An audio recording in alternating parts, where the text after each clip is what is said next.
भारत सरकार के श्रम एवं रोजगार मंत्रालय के अंतर्गत कार्यरत खान सुरक्षा महानिदेशालय ने 7 जनवरी 2026 को धनबाद स्थित अपने मुख्यालय में 125वां स्थापना दिवस बड़े ही गरिमामय और ऐतिहासिक तरीके से मनाया। यह अवसर खनन क्षेत्र में सुरक्षा, स्वास्थ्य और कल्याण के लिए DGMS द्वारा पिछले 1 सदी से अधिक समय से किए जा रहे समर्पित प्रयासों और योगदान को रेखांकित करता है।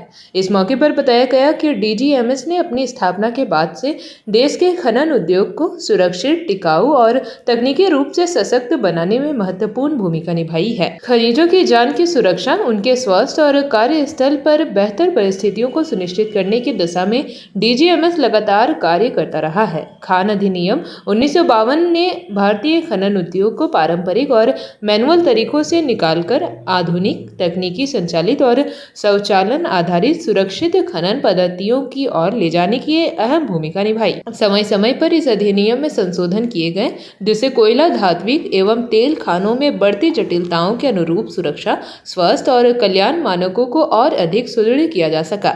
यह समारोह इसलिए भी विशेष रहा क्योंकि 21 नवंबर 2025 के खान अधिनियम 1952 के निरस्त होने के बाद DGMS ने व्यावसायिक सुरक्षा, स्वास्थ्य और कार्य शर्तें 2020 के प्रभावी क्रियान्वयन के लिए खुद को पूरी तरह तैयार कर लिया है। इसके साथ ही DGMS ने एक नए नियामक युग में प्रवेश किया है, जिसमें वह निरीक्षक सह सुविधादाता की भूमिका निभाते हुए जोखिम आधारित, तकनीक सक्षम और श्रमिक केंद्रित सुरक्षा प्रशासन को और मजबूत कर रहा है।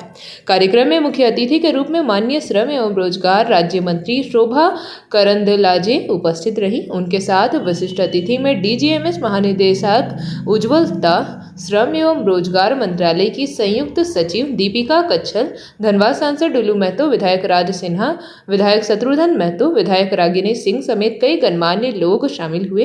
इसके अलावा IIT ISM धनबाद, CIMFR, विभिन्न शोध संस्थानों, राज्य प्रशासन, केंद्र सरकार के वरिष्ठ अधिकारी, खनन उद्योग से जुड़े प्रतिनिधि और DGMS के वरिष्ठ अधिकारी व कर्मचारी भी कार्यक्रम में मौजूद रहे।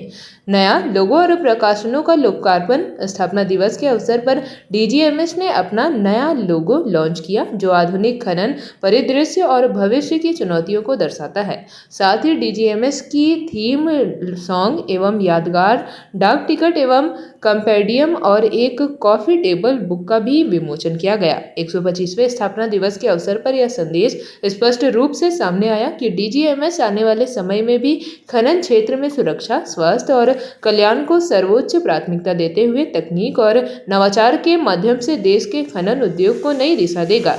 यह समारोह न केवल अतीत की उपलब्धियों का उत्सव था, बल्कि सुरक्षित और जिम्मेदार खनन के भविष्य की मजबूत नींव भी साबित हुआ।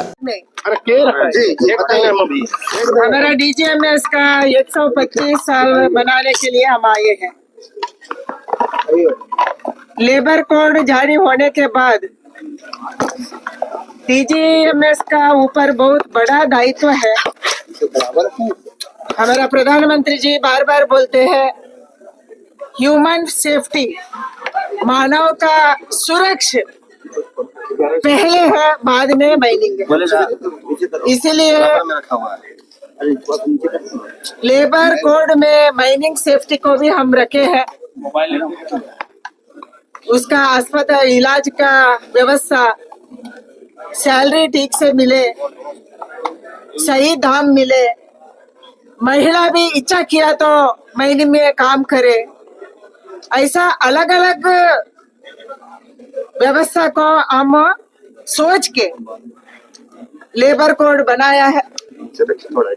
पूरे देश में अलग अलग जगह में अलग अलग माइनिंग होती है। आने वाले दिन में नया टेक्नोलॉजी को, टेक्निकी नए आ रहे हैं वर्ल्ड में, विश्व में, देश में AI टेक्नोलॉजी आ रहे हैं, ड्रोन आ रहे हैं, रोबोटिक्स है। उसको इस्तेमाल करके माइनिंग का सेफ्टी को हम रखेंगे। वर्कर्स का सेफ्टी को पहले हम मानेंगे, वर्कर्स को हम गौरव देंगे।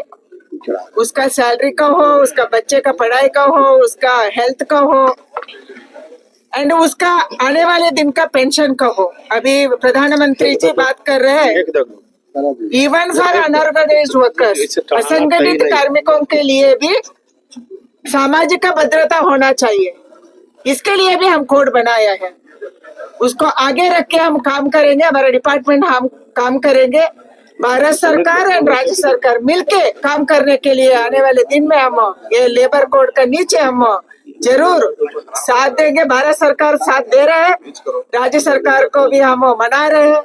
बहुत सारे राज्य सरकार इसको ओके किया है, बहुत सारे सरकार का क्वेरीज में है। उसको कौन स्टेट नहीं इम्प्लीमेंट कर रहे मैडम? अभी कानून होना चाहिए। अभी नवंबर 21 को हम जारी किया, आने वाले दिन में उसको कानून बनाएंगे। कानून बनाने के बाद हम मनाने का काम भी करेंगे। गोल्ड माइंस के बारे में भी आप चर्चा कर रहे थे अपने संबोधन में।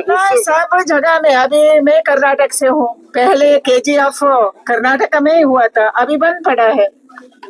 देश में किधर गोल्ड माइनिंग मिलेगा उसका भी संशोधन होना चाहिए। एंड हमारे देश में गोल्ड का रेट इतना ज्यादा बढ़ रहा है, जरूर देश के लिए गोल्ड चाहिए। हम बहुत ज्यादा इंपोर्ट करते हैं, इंपोर्ट करने के कारण गोल्ड का दाम बढ़ती है। देश में खोलेंगे, भारत माँ का गोद में किधर है हमको पता नहीं है। स्थापना दिवस खान सुरक्षा महानिदेशालय का है। खान सुरक्षा महानिदेशालय ने अपने राष्ट्र की सेवा में 124 वर्ष दे दिए।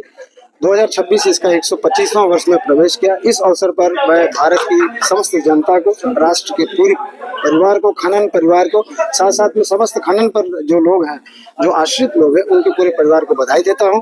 झारखंड की धरती पर यह गौरवान्वित पल है और यह कार्यालय झारखंड की धरती पर है। इसके लिए मैं समस्त झारखंड वासियों को भी बधाई देता हूं कि खान सुरक्षा महानिदेशालय ने 125 वर्ष आज पूरे कर लिए और सतत आगे भी ये जो खनन उद्योग है और खनन जो हमारे मित्र हैं, माइनर्स जिन्हें हम कहते हैं, हम उनकी सुरक्षा, उनकी स्वास्थ्य और उनकी वेलबींग्स के लिए सतत प्रयास रहेंगे। और जितना हो सके हमारे आदरणीय प्रधानमंत्री श्रीमान नरेंद्र मोदी जी का यह जो वाक्य है कि हमें अपने सभी संगठित मजदूर, असंगठित मजदूर, जो भी हमारे मजदूर मित्र हैं, भाई हैं, उनके सुरक्षा, उनकी वेलबींग्स और उनकी सेफ्टी के लिए हम लोग हमेशा प्रयासरत रहेंगे और जो भी कानून हो सके उसको हम बनाएंगे। जैसे कि मंत्री महोदय ने कहा है कि OSH कोड जो है वो नवंबर में लागू हुआ है। ये अच्छा कोड है और इस कोड की स्थापना से, इस कोड के लागू हो जाने से मजदूर हित में बहुत लाभदायक यह कोड साबित होगा। कितने लोगों को सम्मानित किया और क्या कुछ निर्देश? आज विशेषतः माननीय मंत्री महोदया ने 2 रेस्क्यू ट्रेंड लोगों को यहाँ पर 2 टीम को सम्मानित किया। उसमें हमारी एक महिला टीम है जो उदयपुर से यहाँ आई है और उन्होंने कोलंबिया में 2024 में भाग लिया।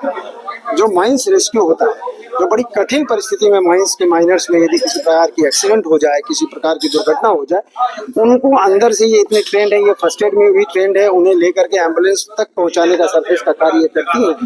और ये हमारी अग्रणी सिपाही है खान दुर्घटना की। जैसे देश की सीमा पर सिपाही होते हैं जो हमारे राष्ट्र की सुरक्षा करते हैं, वैसे ये जो महिलाएं हैं और जो हमारे पुरुष टीम भी है जो WCL से आई है, वो भी इंटरनेशनल माइंस रेस्क्यू स्टेशन पर जाकर के कोलंबिया में इन्होंने भी काफी अच्छा प्रदर्शन किया और 2य स्थान प्राप्त किया पूरे विश्व में। ये जो कार्यक्रम था प्राउड फील मूवमेंट, ये हमारे लिए बहुत गौरव की बात है और मैं खास करके बहुत अपने आप को गौरवान्वित महसूस करता हूं कि मैं इस संस्था के साथ जुड़ा हूं जो 125 वर्षों का अब हो चुका। तो इसकी जो अपनी निष्ठा है और इसकी जो अपनी कार्य प्रणाली है, जरूर कुछ खास है, तभी तो 125 वर्षों तक यहाँ पर टिका हुआ है। धन्यवाद। श्याम मिश्रा है, मैं डायरेक्टर MSc और डायरेक्टर DMRS BGMS हेडक्वार्टर में पदस्थापित हूँ। JP भारत लाइव, भारत की बात JP के साथ। वीडियो को लाइक करें, शेयर करें और चैनल को सब्सक्राइब करें।